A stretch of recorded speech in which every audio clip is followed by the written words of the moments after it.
Hello students, welcome to third lecture of solutions. In previous lecture we discussed about Henry's law, and in this unit we will discuss about some uses of Henry's law. So first is increase the solubility of carbon dioxide in soft drink and soda water. The bottle is sealed under high pressure. Second, scuba divers must cope with high concentration of dissolved gases while breathing air at high pressure underwater. Increased pressure increases the solubility of atmospheric gases in body. So under the deep water, scuba diver suffers with the pressure of water, and that's why they have to use pressurized water cylinders, because usually in normal pressure they cannot breathe because of pressure from the outside. That's why pressurized gases are filled in the cylinder, and because of higher pressure more gases will dissolve in blood. So when diver come towards the surface, the pressure gradually decreases. This results in dissolved gas and leads to formation of bubbles of nitrogen in blood. This blocks the capillaries and creates medical condition known as bands, which are painful and dangerous to life. To avoid bands as well as the toxic effect of high concentration of nitrogen in blood, the tank used by scuba divers are filled with air diluted with helium. So that's why they suffers comparatively less and they comes to the surface slowly. At higher altitudes, the partial pressure of oxygen is less than that at the ground level. This leads to lower concentration of oxygen in the blood and tissues of people living at higher altitudes or climbers. Low blood oxygen causes climbers to become weak and unable to think clearly. Symptoms of conditions known as anoxia. Now, effect of temperature on the gases. So with increasing temperature, solubility of gases decreases. Solubility of gas will decrease with increasing temperature. That means it has opposite relation with the temperature from the solids. When dissolved, the gas molecules are present in liquid phase, and the process of dissolution can be considered similar to condensation, and the heat is evolved in this process. Now condensation can be understood from this image. So as we can see here, we have a bottle with cold water in it. So eventually it will gain some droplets of water from the outside. Liquid is filled inside, and we can see the liquid or droplets forming outside surface. So where this water comes from? Is it bottle leaking? That means water present inside is being leaked outside, or it is something else. So this is simple condensation process. Because of cold water filled inside, the surface of bottle also decreases its temperature, and surrounded air contains moisture. So when moisture, that means water molecules in gaseous phase, comes in contact with cold surface, they drops their temperature too, and they will liquefy. This process is known as liquefaction. So all of these droplets which we can see on the surface of bottle are the moisture present in air. So when gases dissolves inside the liquids, it is same type of process, that means condensation. So as we discussed in the previous example, during the condensation temperature decreases. That's why moisture present in atmosphere being after condensation converts into liquid state. So same type of process is being here. So that means in this process temperature decreases. We have learned that in the last section that dissolution process involves dynamic equilibrium and thus must follow the Le Chatelier's principle. And as the dissolution is exothermic process, solubility decreases with increasing temperature. Next point is vapor pressure of liquid solutions. So first of all, what is vapor pressure? So simple meaning, as the name suggests, when liquid vaporizes, it creates pressure, because when liquid vaporizes, it is turning into gas, and gases do have pressures. Liquid solutions are formed when solvent is a liquid. The solute can be a gas or liquid or solid. Solutions or of gases in liquid have already been discussed in previous sections. We shall discuss the solution of liquid and solid in liquid. Such solutions may contain one or more volatile compounds. Volatile compounds are generally have a nature to convert itself into gases. Generally, the liquid solvent is volatile. The solute may or may not be volatile. So we have two different type of possibilities for solutes, volatile or non-volatile. And our solvents will be volatile. So we will only consider binary solutions. That means only two different compounds. One will be liquid solvent and other will be liquid solute or solid solute. So first we will discuss about vapor pressure of liquid solutions. So we have two different liquids in a container. Let's say we have a closed container and we have two different liquids, liquid 1 and liquid 2. So both of them are liquid and both of them are volatile. That means more or less both of them will produce gaseous molecules. And because of that, some of the molecule of first liquid and some of the molecule of second liquid, both of them will produce gases, and that's why pressure of the container will increase. So because of these two different liquids combinedly increases the pressure is called P total. That means P total is vapor pressure of the solution, both of the compounds. Now contribution of first liquid in P total is known as partial vapor pressure of liquid, and it can be represented as P1, and contribution of second liquid in the total pressure is known as partial vapor pressure of liquid 7, which can be represented as P2. So our equation will be P total, that means total vapor pressure or vapor pressure of solution is equal to vapor pressure of first liquid, partial vapor pressure, and partial vapor pressure of second liquid. So P1 and P2 are the partial vapor pressures of two different components, 1 and 2 respectively, and combinedly it will give us total pressure, which is equal to P total. Now let's say we have two different compounds, so mole fraction of first compound is x1 and mole fraction of second compound will be x2. So value of P1 and P2 are related with x1 and x2. That means P1 is related with x1 and P2 is related with x2. The partial vapor pressures are related with mole fraction of respective compound. French chemist Francois Martin Raoult gave the quantitative relationship between them. The relationship is known as Raoult's law, which states that for a solution of volatile liquids, the partial vapor pressure of each component of the solution is directly proportional to its mole fraction present in solution. So that means for the first compound we can say that P1 is proportional with x1, where P1 is partial vapor pressure of first component and x1 is mole fraction of first component. And to remove proportionality sign, we have to place one constant, and in this case constant will be P1 naught. And P1 naught is the vapor pressure of pure component 1 at the same temperature. That means when we have only liquid 1 inside the container and pressure of that single component is known as pure vapor pressure of that compound, and we can say that it is a constant value. So to remove proportionality sign, we are placing the constant P1 naught for the given liquid, and similar result can be obtained for second component. For second component, partial vapor pressure of that second component is equal to pure vapor pressure of that component multiplied by mole fraction of this component. And similarly, P2 naught represents the vapor pressure of pure component 2.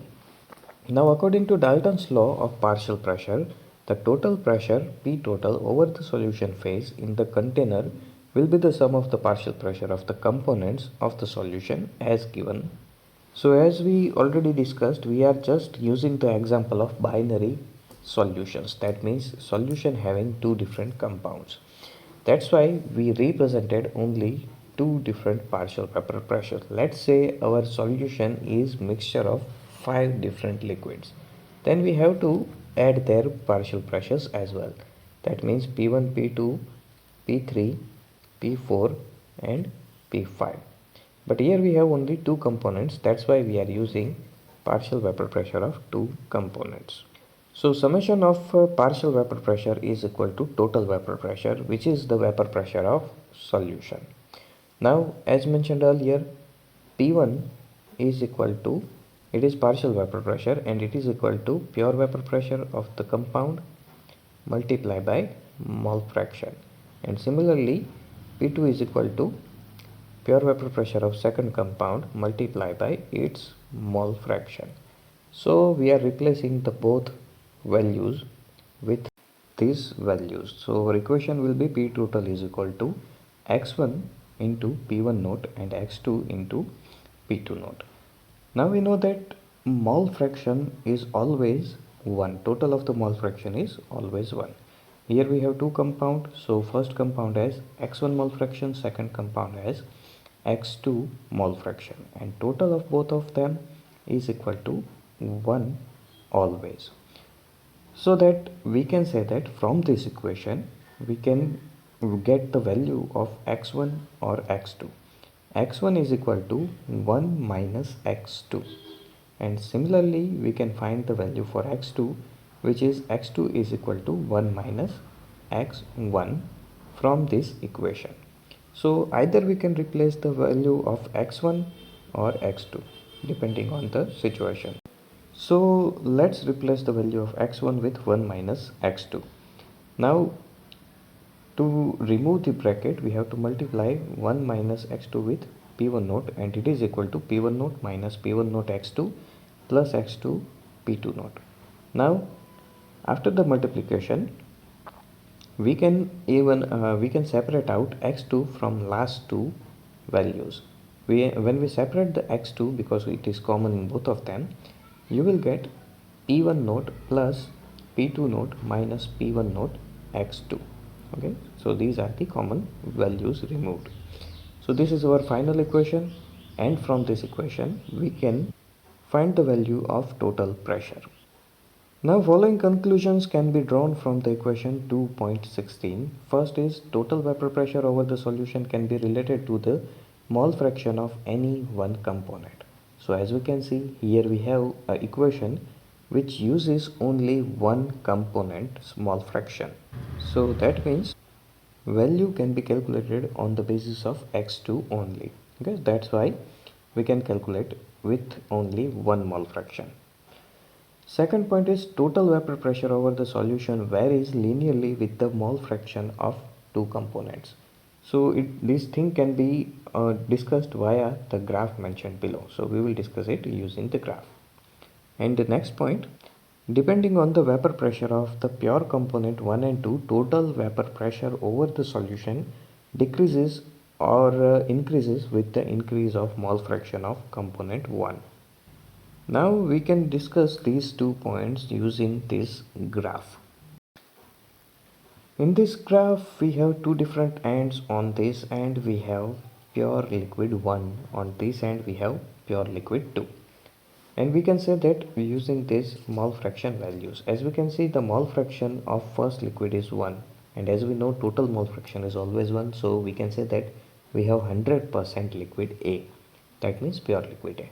And at the same time liquid B has 0 mole fraction, so that means we do not have any quantity of second liquid. Similarly, on the other hand, liquid 1 has 0 mole fraction and liquid 2 has 1 mole fraction. That means this end represents we have pure liquid B.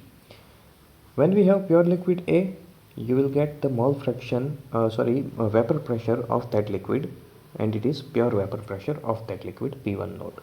Similarly, when we have pure liquid B, you will get vapor pressure of pure liquid B, P2 naught. As we can see, value of P1 naught is lower than P2 naught. So we can say that P2 or second liquid is more volatile than the first liquid. And as we move on the y-axis, that means in this line, you will get variable concentrations of both of these liquids. That means exactly at the middle you will have 0.5 mole fraction of first liquid and 0.5 mole fraction of second liquid. Both of them contains equal number of moles. At this point we have 0.75 moles of first liquid and 0.25 mole fraction of second liquid, and at this point you will have 0.25 mole fraction of first liquid and 0.75 mole fraction of second liquid. That means on this line you will get different type of concentration values as we move. At the same time, total vapor pressure, that means vapor pressure of solution also changes, but it is changing in linear direction. That means, as mentioned in second point, when we have different type of concentrations of two volatile liquids, total vapor pressure will be linear with changing concentration. Now when we have 50-50 of both of them, that means 0.5 mole fraction of each, at that time the vapor pressure of the solution will be here. When we have 0.75 first liquid, 0.25 of second liquid, you will have total vapor pressure is equal to this point, and when we have 0.25 of first and 0.75 of the second, you will have total vapor pressure is equal to this point. So all of them lays on the straight line. In this total vapor pressure, both of the liquids contributes their part. That means total vapor pressure is equal to partial vapor pressure of both of the liquids. As the equation suggests, P total is equal to P1 plus P2. So from this graph you can find individual values of P1 and P2 as well. Now this line represents the partial vapor pressure of first liquid with different concentration. When we have pure liquid 1, this line is equal to P1 naught, and when we have no quantity of first liquid, that means 0 mole fraction, then P1 is equal to 0 at this point. Similarly, this line represents the partial vapor pressure of second liquid. When we have 100% liquid 2, it is equal to P2 naught, and when we have 0 of it, it is equal to 0. And summation of both of them is equal to total vapor pressure at given point.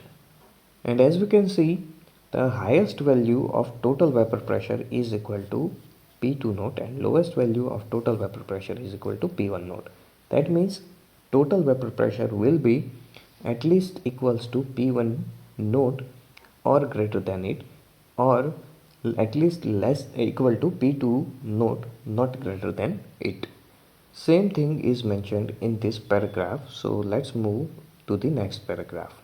The composition of a vapor phase in equilibrium with the solution is determined by the partial vapor pressures of the components. If Y1 and Y2 are the mole fraction of the components 1 and 2 respectively in the vapor phase, then using Dalton's law of partial vapor pressure, P1 is equal to Y1 P total and P2 is equal to Y2 P total. Now Y1 and Y2 are the mole fractions of the liquids in vapor phase. So Y1 represents mole fraction of first liquid in vapor phase, and Y2 represents mole fraction in mole fraction of second in vapor phase. In general, our common equation will be Pi is equal to Yi into P total. Understand it like this way. Suppose we have a container, airtight container filled with liquid 1 and 2. So some of the quantity of liquid 1 will evaporate and it will produce some gases, and similarly some of the quantity of liquid 2 also evaporates and it also produces some gases, and because of both of them are producing gases, it will increase the pressure of the container, and it is known as P total because it is contribution of both of them. So we have mixture of liquid 1 and 2 in two different form, bottom liquid, top side gases. So at the bottom side mole fractions are x1 and x2, and on the top side, that means in gaseous state, mole fractions are y1 and y2. Now we know that the mole fraction of first compound x1 is equal to number of moles of that compound divided by total number of moles in liquid state. So number of moles of first liquid is n1, and we have only two different compounds, that's why total number of moles is equal to n1 plus n2. So this is the value of x1, that means mole fraction of first liquid in liquid state. Now, how can you find the mole fraction in gaseous state? So we are doing the same thing, but instead of number of moles, we are using pressures. So pressure of first liquid in that means contribution in vapor pressure of the first liquid, that means P1, and divided by total vapor pressure, that means P total, or vapor pressure of solution. So as we discussed, this is the value of mole fraction in liquid state, that means number of moles divided by total moles. Similarly, we have equation partial pressure divided by total pressure. So if you know the value of total vapor pressure and partial vapor pressure, then you can find the mole fraction of respective liquid. So example is mentioned, try to solve it yourself. If you find any difficulty, then feel free to ask and we will discuss it in next lecture.